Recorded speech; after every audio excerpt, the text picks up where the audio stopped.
Hello dear students, I welcome you all in the second video of story sums of multiplication. So here today we will revise more story sums on the topic of multiplication. So do you remember what is multiplication? Yes, multiplication is a repeated addition. It is an easier and quicker way to solve the sums. And the terms which are used in multiplication are multiplier, multiplicand and product. Very nice. So multiplicand is a number which is to be multiplied. Multiplier is a number with which the multiplicand is to be multiplied. And when we multiply both the numbers, the answer which we get is known as its product. But one very important thing here, kids, that the multiplicand and the multiplier are also known as factors. Before moving on to the keywords, let us revise a very important topic of multiplication, which is the properties of multiplication. So, do you remember how many properties of multiplication are there? Yes, there are three main properties of multiplication. First is any number multiplied by 1, the answer or product is the number itself. Second property is when we multiply a number with 0, the answer always remains 0. And the third property is it doesn't matter the way we multiply it, we can multiply the number both ways, the answers remains the same. For example, 2 multiplied by 3 is 6 and 3 multiplied by 2 is also 6. So these are the three properties of multiplication.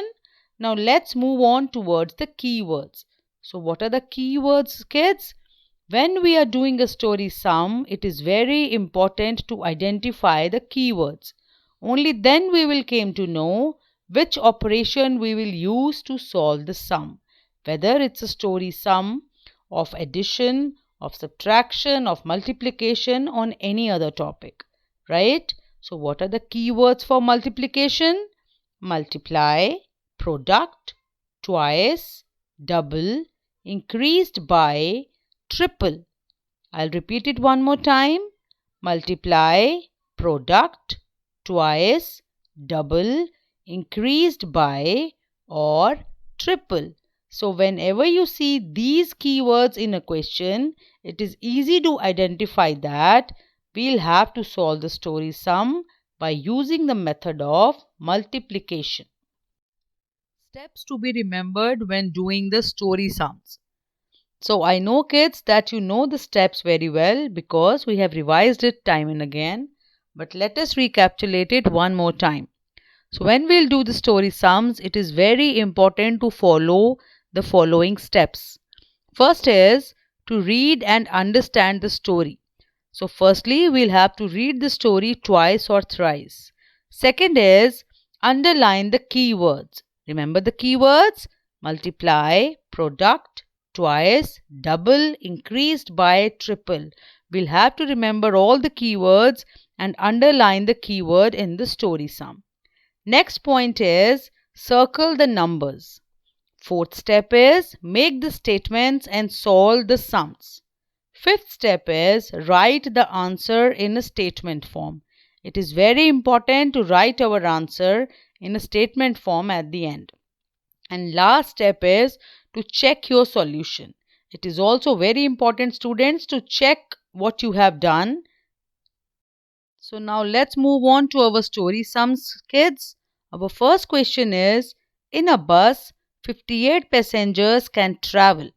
So how many passengers can travel in 5 such buses? So what is the first question?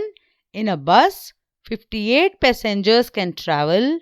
How many passengers can travel in 5 such buses? Let's highlight or underline our keyword and circle our numbers.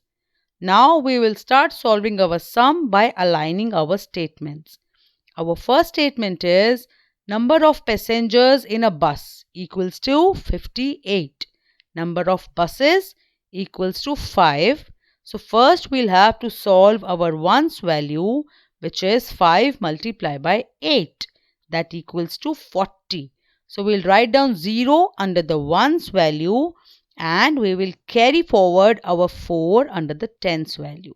Now let's move towards our second step and multiply 5 by 5, which is our tens value.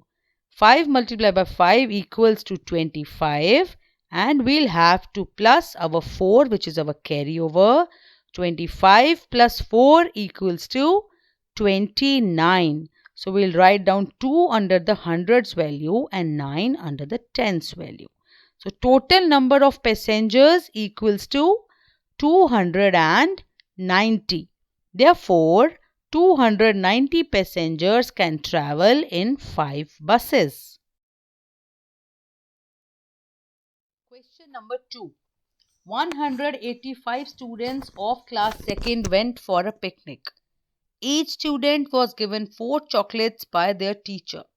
How many chocolates were given to the students altogether? So I'll read it one more time.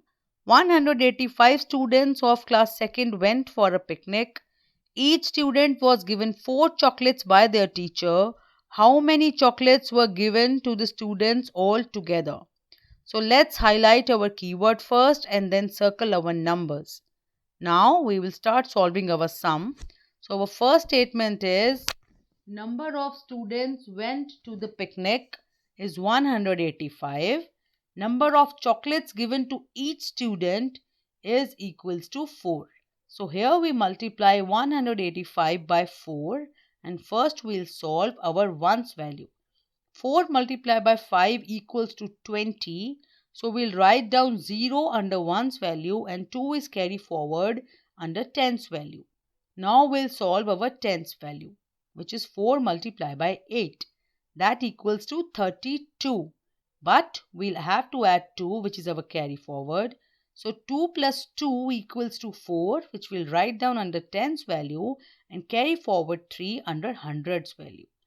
Now 4 multiplied by 1 equals to 4. 4 plus 3 equals to 7.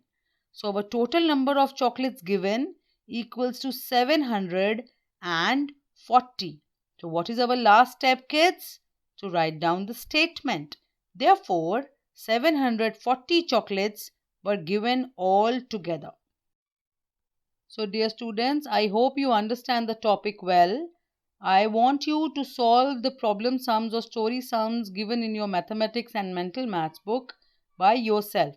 Try to solve these story sums independently. Thank you.